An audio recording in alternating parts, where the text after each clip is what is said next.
அந்த வாய்ப்பு நன்றியை தெரிவித்துக் கொண்டு இந்த புத்தகம் தொடர்பாக இளங்கோ அவர்கள் என்னுடைய அனுபவத்தை பகிருமாறு கேட்டிருக்கின்றார். அந்த வகையிலே முதலில் இருத்தலின் மீது கவியின் இன்மைகள் என்ற இந்த புத்தகம் எழுநாவினுடைய வெளியீடாக இளங்கோவாரே அதிலே தொடர்ச்சியாக எழுதப்பட்ட 13 கட்டுரைகளை தொகுத்த ஒரு நூலாக வந்திருக்கின்றது. அந்த வகையில் இந்த நூலை பார்க்கின்ற போது மிக அழகாக கைக்கடக்கமான ஒரு பதிப்பாக வடிவமைக்கப்பட்டிருக்கின்றது. என்னை முதலிலே கவர்ந்த விடயம் அந்த முன்னுக்கு போட்டிருக்கின்ற படம், அட்டைப்படம். இந்த அட்டைப்படம் இளங்கோவனுடைய சொந்த வீடு. அவர் அம்பனியைச் சேர்ந்தவர், யாழ்ப்பாணத்தின் அம்பனியைச் சேர்ந்தவர். 16 வயதிலே புலம்பெயர்ந்து கனடாவிலே டொரண்டோவிலே வசித்து வருகின்றார். அவருடைய சொந்த வீடை அவருடைய மருமகன் எடுத்திருக்கின்றார். அந்த புகைப்படம் எவ்வாறு இருக்கின்றது என்று காட்டுவதற்கான அந்த புகைப்படம். இதை பார்க்கின்ற போது நான் நினைக்கின்றேன், என்னுடைய வயதுகளில் இருப்பவர்கள் அல்லது இங்கு இருக்கின்ற எல்லாருக்குமே தங்களுடைய வீடுகள் கட்டாயம் ஞாபகம் வரும். யுத்தத்தாலே சிதைவடைந்த பின்னர் எவ்வாறு இருக்கின்றது. உண்மையில் இந்த படமும் இந்த தலைப்பும் சரியாக புரிந்து வருகின்றது. வீடு என்பது இருத்தலுக்கான ஒரு அடையாளம். அந்த வீடு இப்போது எவ்வாறு இருக்கின்றது என்பதுதான் அந்த இன்மை. அதை இந்த படம் மிக அழகாக காட்டியிருக்கின்றது. அதே நேரம் அது அழிந்து விடவில்லை என்பதை காட்டுவதற்காகத்தான் அதிலே ஒரு சிறிய பூ பூத்து கொண்டிருக்கின்றது. அவை இன்னும் அந்த வாழ்வு இருக்கின்றது என்ற வகையிலே இந்த படம் இருக்கின்றது என்பதை என்னால் உணரக்கூடியதாக இருக்கிறது. இரண்டாவது விடயம், இந்த நூலை பற்றி சொல்கின்ற போது கட்டாயமாக எழுநாவை பற்றி சொல்ல வேண்டும். எழுநாவை பொறுத்தவரை இது ஈழக்கற்கைகள் என்ற ஒரு எண்ணக்கருவினுடைய அடிப்படையிலே ஒவ்வொரு துறைகளை சேர்ந்தவர்கள் அவர்களுடைய ஆக்கங்கள், புத்தகங்கள், அவர்களுடைய ஆய்வுகள் இவற்றை ஒன்று சேர்த்து அவை தொடர்பாக ஆய்வு செய்கின்றதா. உதாரணமாக அவர்களுடைய இணையதளத்திலே நீங்கள் போய் பார்த்தால் அவர்கள் சொல்கின்ற விடயம் வரலாறு, பண்பாடு, சமூகவியல், மானுடவியல், மொழியியல், அரசியல், அபிவிருத்தி, சட்டம், பொருளியம் என்று இந்த அனைத்து விடயங்கள் தொடர்பாகவும் உரையாடலை உருவாக்குதல். அதே போன்று தமிழிலும் புறமொழியிலும் வந்திருக்கின்ற அந்த புத்தகங்களோட அறிவுகள் தொடர்பாக பார்வை கோணங்களை உருவாக்குதல், அவற்றின் மீது கருத்துரைகளை உருவாக்குதல், இதனாலே ஒரு அறிவு திரட்சியை உருவாக்குதல் என்று எழுநாவலுடைய பங்களிப்பு இருக்கின்றது. அந்த வகையில் இந்த நூல் ஒரு முக்கியமானது. இது தொடர்ச்சியாக நிறைய குறிப்பிட்டது போல எழுநாவலே வந்த கட்டுரைகள். அந்த கட்டுரைகள் இதிலே வந்திருக்கின்ற மொத்தமாக ஏற்கனவே தலைவர் அவர்கள் இதில் குறிப்பிட்டது போல 13 கட்டுரைகள் இந்த இதில் இருக்கின்றன. அவை 13 புத்தகங்கள். இந்த 13 புத்தகங்களும் 11 எழுத்தாளர்களுடைய புத்தகங்களாக இருக்கின்றன. அதிலே அனுக்கருப்பிரகாசத்தினுடைய 2 புத்தகங்களும், அதே போன்று வாசிகி கணேசானந்தனுடைய 2 புத்தகங்களுமாக 11 எழுத்தாளர்கள் இருக்கிறார்கள். அதே போன்று இந்த 11 புத்தகங்களுமே ஆங்கிலத்தில் இருக்கின்றன. அதிலே ஒரே ஒரு புத்தகம், அதாவது போருலா மாத்திரம் அதாவது தமிழில் இருக்கின்றது. ஆனால் அதுவும் ஆங்கிலத்துக்கு மொழிபெயர்க்கப்பட்டு ஆங்கிலத்தில் இருக்கின்றது. அதை தவிர இந்த 11 எழுத்தாளர்களிலே 2 எழுத்தாளர்கள் வெளிநாடுகளை சேர்ந்தவர்கள். ஏனைய 10 பேர் புலம்பெயர்ந்தவர்கள். ஒருவர் கேப்டன், அவர் போருலா எழுதியவர் மலரவன், அவர் எங்களுடைய நாட்டைச் சேர்ந்தவர். அப்போ இந்த அடிப்படையில் தான் இந்த கட்டுரைகள் இருக்கின்றன. ஏன் நான் இதை குறிப்பிடுகின்றேன் சொன்னால், இது 13 புத்தகங்களை வாசிப்பதற்கான உழைப்பை கோருகின்ற ஒரு புத்தகம். அப்போ இந்த 13 புத்தகங்களை வாசித்தால்தான் எங்களுக்கு இந்த புத்தகம் தொடர்பாக இதில் சொல்லப்பட்டிருக்கிற விடயங்கள் தொடர்பாக இருக்கும், அல்லது அதற்குரிய அறிமுகத்தை வழங்குகின்றது என்று சொல்லலாம். அதே போல இதை எவ்வாறு இளங்கோ எழுதியிருக்கின்றார் என்று சொன்னால், இந்த புத்தகத்தை முதலிலே அந்த எழுத்தாளர் தொடர்பாக, அவருடைய பின்னணி தொடர்பாக ஒரு சில விளக்கங்களை கொடுக்கின்றார். அதே போன்று அந்த நூல்களினுடைய கதை கருவை எவ்வாறு அந்த நூல் கட்டமைக்கப்பட்டிருக்கின்ற என்ற விடயத்தை தொடர்ச்சியாக எழுதுகின்றார். அதன் பின்பு அந்த நூல் தொடர்பாக தன்னுடைய விமர்சனங்கள், அல்லது இந்த நூல் எந்த பக்கத்துக்கு திசை திரும்பி இருக்கலாம், இது நடுநிலையாக இருக்கிறதா, அல்லது இது எடுத்துக்கொண்ட நோக்கத்துக்கு நியாயம் செய்கிறதா என்பது தொடர்பாக அவர் தன்னுடைய கருத்துக்களை இந்த நூலில் எழுதியிருக்கிறார். அத்தோடு இதிலே மிக முக்கியமாக குறிப்பிடப்பட வேண்டிய விடயம் என்னவென்று சொன்னால், இந்த நூல் இதில் இருக்கின்ற இந்த 13 கட்டுரைகளுக்கு எழுத்தாளர்கள் தொடர்பாக அவர்கள் பெரும்பாலானோர் 2வது அல்லது 3வது, கூடுதலாக 2வது தலைமுறையை சேர்ந்தவர்கள். இவர்களிலே ஒரு சிலர் உண்மையில் இந்த யுத்தத்தோடு இல்லை யுத்தத்தினுடைய பாதிப்புகள் இருந்தால் கூட யுத்தத்திற்கு நேரடியாக அகப்படாதவர்களாக இருக்கிறார்கள். அவர்கள் அதிலும் ஆங்கிலத்திலே எழுதுகிறார். வெளிநாடுகளில் இருந்து அதை ஆங்கிலத்தில் எழுதுகிறார். ஆகவே ஈழ போராட்டம் தொடர்பான ஒரு பிம்பத்தை ஒருவர் தமிழ் தெரியாத ஒருவர் பெற்றுக்கொள்ள வேண்டுமாக இருந்தால் ஊடகங்களுக்கு அப்பாலே உணர்வுபூர்வமாக பெற்றுக்கொள்ள வேண்டுமாக இருந்தால் இவ்வாறான ஆங்கிலத்தில் எழுதப்பட்ட நாவல்களை புத்தகங்களை ஊடாக அவர் பெற்றுக்கொள்ளக்கூடியதாக இருக்கும். அந்த வகையிலே இந்த அவர்களுடைய புத்தகங்கள் முக்கியத்துவப்படுகின்றன.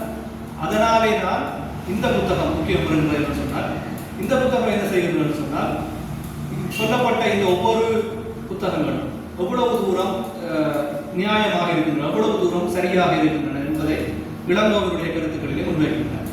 இதில் இருக்கின்ற பெரும்பாலான விடயங்களுடன் என்னாலும் உடன்படக்கூடியதாக இருக்கின்றது. அதாவது எவ்வளவு தூரம் யுத்தத்தை, மக்களுடைய வலியை அல்லது யுத்தத்தில் ஈடுபட்ட தரப்புகளுடைய குற்றங்களை, அதே போன்று அவர்களுடைய உணர்வுகளை பேசுகின்றன என்பதை இந்த புத்தகம் உங்களுக்கு எடுத்து சொல்கிறது.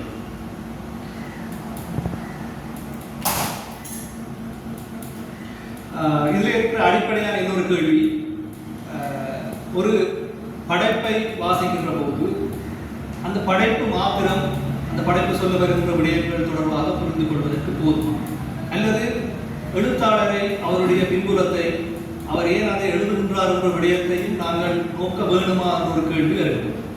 இது வழமையாக எல்லா இலக்கிய கூட்டங்களிலும் எல்லாரும் கதைக்கின்ற ஒரு விடயம். இல்லை, நாங்கள் படைப்பினூடாக மாத்திரம்தான் படைப்பாளரை அணுக வேண்டும், இல்லை எழுத்தாளரை வைத்துக் கொண்டுதான் அந்த படைப்பை அணுக வேண்டும் என்று வழமையான ஒரு விவாதம் இருக்கின்றது. ஆகவே அந்த அடிப்படையில் தான் பார்க்க வேண்டுமாக கேட்டால், நான் இதற்கு ஒரு சின்ன ஒரு உதாரணமாக சொல்லக்கூடியது அண்மையிலே அண்மையிலே வெளிவந்த ஒரு புத்தகம் படுவட்சி என்ற புத்தகம். நீங்கள் கேள்விப்பட்டிருக்கிற ஒரு சர்ச்சையை எழுதிய புத்தகம். ஆகவே அது ஒரு தன்பரான புத்தகமாக சொல்லப்பட்டாலும் டிலக்ஷன் மோகன் எழுதிய அந்த புத்தகம், அதிலே ஒரு சில முரண்பாடுகள் இருந்ததாக, கால முரண்பாடுகள் இருந்ததாக, அதாவது இலங்கையிலே முதலில் இடத்திலே ஒரு விமானம் ஒன்று தயாரிக்கப்பட்டது தொடர்பாக, அது யுத்த காலத்துக்கு பிறகு தயாரிக்கப்பட்டதா, முதல் தயாரிக்கப்பட்டதா என்பது தொடர்பாக வேண்டுமென்றே மாற்றங்கள் செய்யப்பட்டிருக்கின்றன, விற்பனைக்காகவோ அல்லது வேறு சுவாரஸ்யத்திற்காகவோ இருக்கின்றது என்பது தொடர்பாக ஒரு விவாதங்கள். இவ்வாறு நோக்குகின்ற போது உண்மையை நாங்கள் எழுத்தாளர் தொடர்பாக, அதனுடைய உண்மைகள் தொடர்பாக நோக்கித்தான் அந்த படைப்பை பார்க்க வேண்டும் என்று சிந்திக்கலாம் போல எனக்கு தோன்றுகிறது. அதே போல இந்த புத்தகத்திலே சொல்லப்பட்டிருக்கின்ற ஒரு உதாரணம், இதிலே சொல்லப்பட்டிருக்கின்ற ஒரு புத்தகம் டீ டைம் வித் டெரரிஸ்ட், அந்த புத்தகம் தொடர்பாகவும் இதிலே இளங்கோவன் குறிப்பிட்டிருக்கின்றார். அதாவது அதனுடைய எழுத்தாளர் ஸ்டீஃபன் அவர் வெளியிடுகிறார் டெரரிஸ்ட், அதாவது பயங்கரவாதிகளை பற்றி தான் அறிந்து கொண்டு போகிறேன். அவ்வாறு அவர் வெளியிடுகிற போது எங்கே போக வேண்டும் என்றால் வேறு நாடுகளுக்கு முயற்சி செய்து பார்க்கிறார். அந்த நாடுகளுக்கு போய் அவருக்கு தகவல்கள் சேகரிக்கலாம் கஷ்டமாக. இப்போ இலங்கைக்கு வாரார், இலங்கைக்கு வாரான்னு இலங்கையில் சமாதான ஒப்பந்த காலம், அவரால் இலகுவாக உள்ளுக்கு போய் கதைக்கக்கூடியதாக இருந்ததால் அவர் உள்ளுக்கு இலங்கைக்கு வாரார், இலகுவாக இருக்கிறவர்கள் இலங்கைக்கு வாரார். இலங்கைக்கு வந்து இலங்கையுடைய வெவ்வேறு அனுபவங்களை, தான் சந்திக்கிற அவர்கள் அனுபவங்களை குறிப்பிட்டவர்கள் எழுதி கொண்டு போகையில் ஓமந்தை சோதனை சாவடியை தாண்டி போகையில் அதில் அவருக்கு வருகிற ஒரு பிரச்சனை என்னன்னு சொன்னால், அதில் அவர் சொல்கிறார், தன்னுடைய புத்தகத்தில் அவர் சொல்கிறார், அந்த சோதனை சாவடியில் இருந்த அவர்கள் வந்து சூதாடி கொண்டு வந்தார்கள். அதாவது விடுதலை புலிகளுடைய அந்த சாவடியில் இருந்தவர்கள் சூதாடி கொண்டு வந்தார்கள். பியர் கேன்கள் இருந்தன, படங்களும் சில நிர்மாண படங்கள், அவ்வாறு படங்கள் இருந்தது. எவ்வாறு அவர் அதை சொல்லிக் கொண்டு போகிறார். அவை இவ்வாறு இந்த புத்தகம் சொல்கிறது உண்மையிலே ஒரு தகவல் எல்லாருக்குமே தெரியும். அவ்வாறு அந்த இயக்கம் எவ்வாறு இருந்தது, எவ்வாறு கட்டுக்கோப்பாக இருந்தது எல்லாருக்குமே தெரிஞ்சிருச்சு. ஆனால் இதுதான் புத்தகமாக முன்வைக்கப்பட்டு ஆங்கிலத்தில் இருக்குமாக இருந்தால், எங்களுடைய இந்த ஈழ போராட்டம் தொடர்பாகவோ இலங்கை தொடர்பாகவோ தெரியாத ஒருவர் இருந்தால் அவர் இதை எவ்வாறு எடுத்துக்கொள்வார் என்று சொன்னால், நாங்கள் கட்டாயம் புத்தகம் தொடர்பாக, அதனுடைய ஆசிரியர் தொடர்பாக, அதனுடைய பின்னணி தொடர்பாக ஆராய்ந்து கொண்டுதான் நாங்கள் அதை வாசிக்க வேண்டும் என்ற ஒரு வாதத்தை ஏற்கலாம் என்று நினைக்கிறேன். அதே போல இவர் அதாவது பயங்கரவாதிகள் தொடர்பாக நான் ஆராய போகிறேன் என்று சொல்கின்ற போதே, அவருடைய பிரெஞ்சு காதலிக்கு சொல்கின்ற போதே அவர் உடனடியாக சொல்கிறார், இது உன்னுடைய அமெரிக்க மணல். அதைத்தான் காட்டுவது. ஏனென்றால் நீங்களால் அந்த நெட்டை கோபுர தாக்குவதற்கு பிறகு நீங்கள் போய் இப்படித்தான் ஒன்றுவராக செய்கிறீர்கள். அமெரிக்க மணலை தான் காட்டுவது. அதே போன்று இவர் கிளிநொச்சிக்கு போகும் வரைக்கும் அந்த மக்களை திரும்ப தராதவர்கள் போர் பார்க்கின்ற ஒரு மனநிலையில் இருக்கிறார் என்ற மாதிரி விமர்சனங்களை இளங்குவர்கள் அதில் தன்னுடைய கருத்துக்களால் பதிவு செய்து கொண்டு போகிறார். இதை தவிர இதிலே 13 புத்தகங்கள் இருந்தாலும் நான் அனைத்து புத்தகங்கள் தொடர்பாக நினைக்கவில்லை. அனைத்து புத்தகங்கள் தொடர்பாகவும் மிக விரிவாக கலைக்கப்படும். ஆகவே எனக்கு இதில் ஒரு சில விடயங்கள் மாத்திரம் குறிப்பிட்டு கொண்டு போகலாம் நினைக்கிறேன். அடுத்ததாக அனுகரன்றாசனுடைய வாசியாச்சு நோத் என்ற அந்த புத்தகம், அது சொல்லப்பட்டது போல விருது பட்டியலிலே விருது பட்டியலுக்கு சிபாரிசு செய்யப்பட்ட புத்தகம் ஆகின்றது. இந்த புத்தகத்தை தொடர்பாக பற்றி விளங்க சொல்கின்ற போது இந்த நூலினுடைய ஆசிரியர் போர்ச்சூழலுக்குள் இருந்ததே இல்லை என்ற விடயத்தை அவர் அடுத்தி கூறுகிறார். அதாவது தான் எழுதுகின்ற போது போர்ச்சூழல் தொடர்பான தனக்கு அனுபவம் இல்லை என்ற விடயத்தை சொல்லி அதன் பின்பு ஏனைய விடயங்களை சொல்கிறார். அவர் நேர்மையாக செயல்படுகின்றார் என்ற விடயத்தை சொல்கிறார். அதாவது ஏன் இந்த நூலினுடைய பகுதியில் போதில் ஏன் யுத்தம் உருவாக்குறாங்க, அடிப்படையான பிரச்சனை என்ன வந்து போகின்ற போது வெளிக்கடை படுகொலைகள், அதே போன்று 83ஆம் ஆண்டு ஜூலை இனக்கொலை போன்ற விடயங்களில் இருந்து வருகிறது. இதிலே இந்த 13 புத்தகங்களிலே ஈழத்திலிருந்து புலம்பெயர்ந்தவர்கள் எழுதிய எல்லா புத்தகங்களிலும் நீங்கள் பார்த்தீர்களாக என்றால் 80களிலே நடந்த அந்த பிரச்சனை கலவரங்கள் அல்லது இனப்படுகொலைகள் தொடர்பான விடயங்கள் அடிப்படையாக இருக்கும். என்றால் அதிலிருந்து தான் இவர்கள் பலரும் புலம்பெயர்ந்து போயிருக்கிறார்கள் அல்லது அவர்களுடைய தாய் தகப்பன் அந்த சூழ்நிலைகளிலே அகப்பட்டிருக்கிறார். அதை வைத்து அவர்கள் தங்களுடைய நூல்களை எழுதி கொண்டு போவதை காணலாம். அதே போல இந்த புத்தகம் பரிந்துரைக்கப்பட்டதனாலே இந்த புத்தகத்தினுடைய ஆரம்பத்திலே நான் ஒரு குறிப்பிட்ட காலத்துக்கு முதல் அந்த புத்தகத்தை எடுத்து அதை நான் வாசிக்க முயன்றேன். ஆனால் என்னால் அந்த புத்தகத்திற்கு உள்ளுக்கு போக முடியாமல் இருந்தது. சொல்லப்பட்டிருப்பது போல விளங்க சொல்லப்பட்டிருப்பது போல மிக நீண்ட வசனங்கள், கிட்டத்தட்ட சில வசனங்கள் ஒரு பக்கத்திற்கு முற்றுப்புள்ளி இல்லாமல் அப்படியே வரக்கூடியதாக இருக்கும். அது அந்த எழுத்தாளர் தேர்ந்து கொண்ட ஒரு மொழிநடை, அது புத்தகத்துக்கு அவசியமானது. ஒருவேளை இப்போது வாசித்தால் என்னால் அதை புரிந்து கொள்ளக்கூடியதாக இருக்கும். இவ்வாறான ஒரு சில பிரச்சனைகள் இருக்கின்றது. அவை எந்த இடத்திலே ஆரம்பிக்கும் புதிதாக வருகின்ற ஒரு வாசகர் எந்த இடத்திலே இந்த இடப்போராட்டம் தொடர்பாக வருகின்ற போது இதில் ஆரம்பிக்க வேண்டும் என்ற விடயங்கள் வரைக்கும் விளங்குவாரை சுட்டிக்காட்டப்பட்டிருக்கின்றன. அதே போல அடுத்த புத்தகமாக இருப்பது பிரதர்ஸ் நைட், சகோதரன் இரவு, வாசிகி கணேசானந்தருடைய புத்தகம்.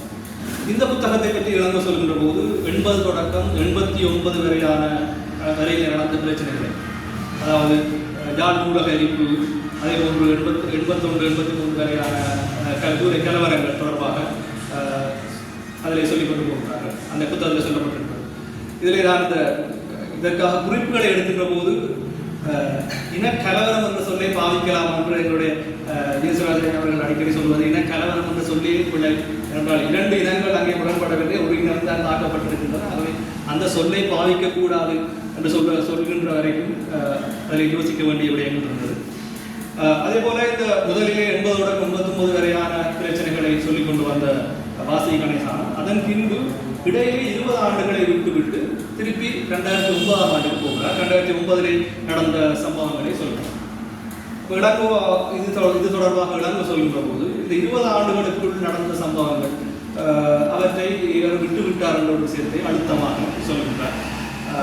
அதே போல வாசிகி கணேசானனுடைய லவ் மேரேஜ் என்ற அடுத்த புத்தகத்தில் இந்த 2 புத்தகங்களையும் எடுத்து அதை பார்க்கின்ற போது அதிலும் ஒரு தெரிவு இருக்கின்றது போல அவர் சொல்கின்றார். அதாவது போராட்டத்துக்குரிய அடிப்படை காரணம் என்ன, அது ஏன் வந்தது என்பதை விட்டுவிட்டு அது ஒரு சில வேளைகளில் ஒரு சில பிரச்சனைகள் சகோதர படுகொலையாக இருக்கலாம் அல்லது வேறொரு சம்பவங்கள் நடக்கின்ற போது அதை மாத்திரம் எடுத்து ஒரு நாவலாக கொண்டு வரக்கூடியதாக இருக்குமா என்ற ஒரு கேள்வியை அவர் அடிப்படை கேள்வியை எழுப்புகிறார். அவை இந்த நூல்களை எழுதுகின்ற போது தங்களுக்கு சார்பான வரலாற்றில் உள்ள விடயங்களை மாத்திரம் தொகுத்து கொண்டு போவது எவ்வளவு தூரம் சாத்தியமானது, எவ்வளவு தூரம் நடுநிலையானது, அது வரலாறு இலங்கை தொடர்பாக தெரியாதவர்களுக்கு எவ்வாறான ஒரு பிம்பத்தை கட்டமைக்கும் என்பதை நாங்கள் யோசிக்க வேண்டியிருக்கின்றன. அதாவது இந்த 2 புத்தகங்களிலுமே வாசிகி கணேசானந்த் எல்லா பக்கமும் பிழை செய்கிறார்கள் என்று முடிக்கிறார். அதாவது எல்லா பக்கமும் பிழை செய்கிறார்கள் என்று முடிப்பது சரியாக முதலும் கொலை நடந்திருக்கிறது, புறதும் கொலை நடக்கிறது என்ற மாதிரி முடிக்கலாமா என்ற ஒரு கேள்வியை இயல்பாகவே அதில் எழுதுகிறது. அதே போன்று இதிலே ஆங்கிலத்தில் இருக்கின்றபடியாகவே ஆங்கிலத்தின் 2வது 3வது தலைமுறையை சேர்ந்தவர்கள் இந்த போராட்டத்தை எவ்வாறு புரிந்து கொள்வார்கள் என்பதிலே இந்த நூல்கள் கட்டாயமாக தாக்கத்தை செலுத்தப் போகின்றன என்ற விடயத்தை நாங்கள் இவற்றை வாசிக்கின்ற போது மறந்துவிடக்கூடாது. அதே போல அடுத்ததாக போட் பீப்புள், படகு மக்கள் என்று சொல்லி சரவண பாலாவினுடைய புத்தகம். இந்த புத்தகமும் 83 இனக்கொலை தொடர்பாகவே ஆரம்பிக்கிறது. அந்த அந்த அடிப்படையில் இருந்து ஆரம்பிக்கிறது. ஏற்கனவே குறிப்பிடப்பட்டது போல புலம்பெயர்ந்து போகின்றவர்கள் நீண்ட ஒரு சிக்கலான அல்லது ஒரு அபாயம் கூடிய ஒரு படகு பயணத்திலே பயணிக்கிறார்கள். ஒரு 10 வயது சிறுவன் இதிலே அந்த குடும்பத்தோடு பயணிக்கிறார். ஆகவே 10 வயது சிறுவனுக்கு ஏன் அந்த நிலைமை வருகின்றது? அதாவது கனடாவை எடுக்கின்ற போது இவர்கள் பயணிக்கின்ற நாடு கனடா. இந்த கனடாவை எடுக்கின்ற போது கனடா குடியேற்றவாசிகளாலே உருவாக்கப்பட்ட நாடு. அவ்வாறான ஒரு நாடு புதிதாக வருகின்ற குடியேற்றவாசிகளை ஏற்க மறுக்கின்ற போது ஏற்படுகின்ற சிக்கல்கள் தொடர்பாக அவர்களுடைய தரப்பு நியாயம் தொடர்பாக இதனுடைய ஆசிரியர் சரவண் பாலா அவர்கள் எடுத்துச் செல்கின்றார். அவர் அதை இளங்கவும் ஏற்றுக்கொண்டு அது ஒரு முக்கியமான விடயமாக, அதாவது வளமையாக இதிலே ஒரு கட்டம் வருகின்றது. தாலி கட்டப்பட்டிருக்கின்ற தாலி இருக்கின்ற அந்த தாலி இது விடுதலை புலிகளுடைய தாலி என்று சொல்லி அந்த வழக்கு நடக்கின்ற போது வழக்கு தொடர்பான நிறைய விடயங்கள் சொல்லப்பட்டது. இது விடுதலை புலிகள் பயன்படுத்துகிற தாலி என்றால் அதை மறுப்பதற்கான காலம் நின்று கொண்டு போகும். அது வரைக்கும் அவர்கள் தடுப்பில் இருக்க வேண்டிய சூழ்நிலை வருகிறது. இவ்வாறு சிக்கலான விடயங்கள் இருக்கின்றன. அவர்களுடைய தரப்பினுடைய நியாயம் என்ன என்ற விடயத்தை கட்டாயமாக அவர் தொட்டு செல்கிறார். நான் நினைக்கின்றேன் இந்த புத்தகத்திலே ஓரளவுக்கு நடுநிலையோடு எழுதப்பட்ட முக்கியமான ஒரு நாவலாக இளங்கோ அந்த போட் பீப்பிள் என்ற இந்த புத்தகத்தை அடையாளம் காண்பிக்கிறார். அதே போல பிரிசனர் 1000 அதாவது சிறைக்கைதி 1056 என்ற அந்த புத்தகம் ரோஹித் ரத்னவேல் எழுதியது. இது நான் நினைக்கிறேன் இது வெளியான போதே ஓரளவுக்கு பிரபலமாக கிண்டிலே அதே நேரத்தில் வெளிவந்தபடியாக இந்த புத்தகத்தை எனக்கு அந்த நேரத்தில் வாசிப்பதற்கு சம்மதம் கிடைத்தது. இதில் இளங்கோ சொல்கிற விடயம் இது ஒரு சுயசரிதை பாணியிலே எழுதப்பட்ட விடயம். 2 பகுதிகளாக பிரித்திருக்கிறார்கள். ஒன்று இலங்கையில் நடந்த சம்பவங்கள், அதன் பின்பு ரோஹித் கனடாவிற்கு புலம்பெயர்கிறார். கனடாவிற்கு புலம்பெயர்ந்த போது அங்கு அவருடைய அனுபவங்கள் என்ற 2 பகுதிகளாக அதை பிரிக்கலாம் என்று சொல்கிறார். நான் அதை இன்னொரு பகுதியாக கனடாவிலே அவர் செட்டில் ஆனார், அதாவது அங்கு நிரந்தரமாக அவர் தன்னுடைய வாழ்வை தொடங்கியதன் பின்னர் அதற்கு பின்பு எழுதுகிற பகுதிகளை வாசிக்கின்ற போது அது தேவையற்ற முறையிலே நீட்சியான பகுதியாக இருந்ததாக எனக்கு புலப்பட்டது. அதே விடயத்தை இளங்கோவும் சொல்கிறார். கனடாவிலே வாய்ப்புகள் கூட நீங்கள் கஷ்டப்பட்டால் முன்னுக்கு வரலாம் எவ்வாறான பிரச்சனைகள், அதே போன்று சமத்துவம் தொடர்பாக இன மறுப்புகள் தொடர்பான விடயங்கள் அவற்றை எதிர்ப்பிலே கொண்டு வந்திருக்கிறார்கள் என்ற விடயத்தை தேவையற்றது என்ற மாதிரியான ஒரு விடயத்தை சொல்கிறார். அதாவது இதிலே இளங்கோ சொல்கிற விடயங்களிலே நாம் எடுத்து கொண்டால் முக்கியமாக சொல்கிற விடயம் இலங்கையிலே இருந்த 75 பக்கத்துக்குள்ளேயே இலங்கையிலே அவர் பட்ட பாடல்கள் தொடர்பாக அவருடைய வாழ்க்கை வரலாற்றிலே வந்துவிட்டது. அதன் பின்பு கனடாவிலே அவர் சிறிதாக முயன்று அதன் பின்பு ஒரு மியூச்சுவல் ஃபண்ட் என்று சொல்லப்படுகின்ற அதன் மூலமாக தன்னுடைய வருமானத்தை பெருக்கிக் கொள்கின்ற வரைக்குமான பகுதிகள் சிறப்பாக என்று சொல்லி அதன் பின்பு உள்ள பகுதிகள் உண்மையில் அவற்றை விட்டு நாங்கள் வாசிக்கலாம் என்றவாறு சொல்கிறோம். அதை தவிர சாட்கஸ் ஆஃப் ஜியோகிராஃபி என்ற அடுத்த புத்தகம் லோகதாசன் தர்மதுரையுடைய புத்தகம். இதுவும் சங்கத்தாரையைச் சேர்ந்த, அதாவது சாவச்சேரி சங்கத்தாரையைச் சேர்ந்த ஒருவர் லோகதாசன் தர்மதுரை அவர் தன்னுடைய வாழ்வியல் குறிப்புகளாக எழுதிய புத்தகம். இதிலே 2 விதமான பிரச்சனைகளை பார்க்கப்படுகின்றன. ஒன்று போராலே அவருக்கு ஏற்பட்ட பாதிப்பும், அதே போன்று அவருடைய குடும்ப வன்முறை, குடும்பத்தில் ஏற்படுகின்ற பிரச்சனைகள் தொடர்பாக அதில் அந்த சுயசரிதையிலே அந்த குறிப்புகளிலே அத்தோடு அவருக்கு கிடைக்கின்ற உதவிகள், அதாவது அதை ஒரு முக்கியமான விடயமாக நான் பார்க்கின்றேன் என்று சொன்னால் புகையிரத்திலே சந்திக்கும் ஒருவர் வெளிநாட்டுக்கு தப்பி போவதற்காக முயற்சி செய்கின்ற போது புகையிரத்திலே சந்திக்கும் ஒரு பெண் அவருக்கு அவருடைய முகவரம் மாற்றிவிட உதவி செய்கிறார். அதே போன்று அங்கு கொழும்பிலே இருந்து திருப்பி வெளிநாட்டுக்கு போகும் வரைக்குமான காலத்திலே அவருக்கு ஒரு இஸ்லாமிய குடும்பம் உதவி செய்வார்கள். இவ்வாறு தனித்தனியான நபர்கள் இந்த இன முருகல்கள் இருந்த போதும் தனித்தனியான நபர்கள் சமூகத்திலே இருக்கிறவர்கள் பாதிக்கப்படுகின்ற ஏனைய நபர்களுக்கு உதவி செய்கிறார் என்பது அன்றைக்கு இருக்கின்ற பலருக்குமே அது நிறைய அனுபவமாக இருக்கும். என்னுடைய தந்தையிடம் கேட்கின்ற போது கூட அவர் அனுராபுரத்தில் வேலை செய்த போது இந்த இன பிரச்சனை நடந்த போது கலவரங்களின் போது அவரை காப்பாற்றி வாகனத்திலே ஏற்றி இந்தியாவை விட்டது ஒரு சிங்களவராக இருக்கும். அதே போன்று இந்த ரோஹினுடைய புத்தகம், அதாவது பிரிசனர் 1056 புத்தகத்தில் கூட அவர் பூசா சிறையிலே அடைக்கப்பட்டிருக்கின்ற போது இவர்கள் முதலிலே கொழும்பிலே இருந்தது ஒரு மேஜர் அவர்களுடைய வீட்டில், ராமியினுடைய மேஜர் அவருடைய வீட்டில். எனவே அவரிடம் தகவல் தெரிவித்து அவர் இவரை வெளியிலே கொண்டு வருகின்றார் என்ற மாதிரி அந்த கதை போகும், உண்மை கதை அந்த கதை போகும். அதே நேரம் அதில் முரண் என்னவென்று சொன்னால், இவருடைய அந்த மேஜருடைய மகன் விடுதலை புலிகளுடனான ஒரு யுத்தத்திலே அவர் சுடப்பட்டுறார். அப்படி இருந்த போதும் இவர் இந்த மேயர் வந்து இவரை காப்பாற்றுகிறார் சொல்லி அந்த கதை போகும். அப்போ இவ்வாறு தனி மனிதர்கள் கூட்டாக சேர்கின்ற போது அவர்களுடைய மனநிலை எவ்வாறு இருக்கின்றது என்பது, தனி மனிதர்களாக இருக்கின்ற போது அல்லது தனி அறிமுகங்கள் இருக்கின்ற போது இவர்களுக்கு இடையிலே எவ்வாறு உறவுகள் போகின்றன என்ற விடயங்களை இதில் முக்கியமான விடயமாக சொல்லலாம். அதே போன்று இந்த யுத்தத்தினுடைய இந்த புத்தகத்தினுடைய இன்னொரு முக்கியமான ஒரு விடுகையாக இருப்பது வந்து யுத்தத்தால் ஏற்பட்ட பாதிப்பு. இப்போ இதில் இந்த சாட்னஸ் ஆஃப் ஜியோகிராஃபி என்ற இந்த நூலிலே இவர் ஒரு புகையிரதத்திலே பயணம் செய்கின்ற போது அவருடைய ஆசிரியர் அவருக்கு பாலியல் ரீதியான தாக்குதல் ஒன்று நடக்கின்றது அல்லது பாலியல் வன்முறை ஒன்று நடக்கின்றது. அந்த வன்முறையை தன்னுடைய மனதிலே வைத்து கூட்டி வைத்திருக்கின்றார் தொடர்ச்சியாக. ஏனென்றால் அவர் அதை பற்றி வெளியிலே கலைப்பது அப்போதைய நாட்டினுடைய சூழ்நிலையாக இருக்கிறார் அல்லது குடும்ப சூழ்நிலை, இவருடைய பண்பாடு, இவ்வாறு கலக்க சிக்கல்களாலே அவரால் அதை பற்றி வெளியிலே கலைக்க முடியாது. அதை பற்றி எப்போதும் மறந்திருக்கிறார் என்று சொன்னால் கிட்டத்தட்ட தன்னுடைய 50வது வயதில் தன்னுடைய மனைவிக்கு அதை பற்றி கலைக்கிறார். இப்போ இளங்கோவிலே சொல்ல வருகின்ற விடயம் என்னன்னு சொன்னால், இதே போன்று பல யுத்தத்தாலே வந்த பாதிப்புகளை இன்னும் தீர்க்கப்படாமல், இன்னும் அதற்குரிய மேல ஆலோசனை உளவியல் ரீதியான வழிகாட்டுதல் வழங்கப்படாமல் இருக்கின்ற விடயத்தை இளங்கோவிலே சுட்டி காட்டுகிறார். அதே போன்று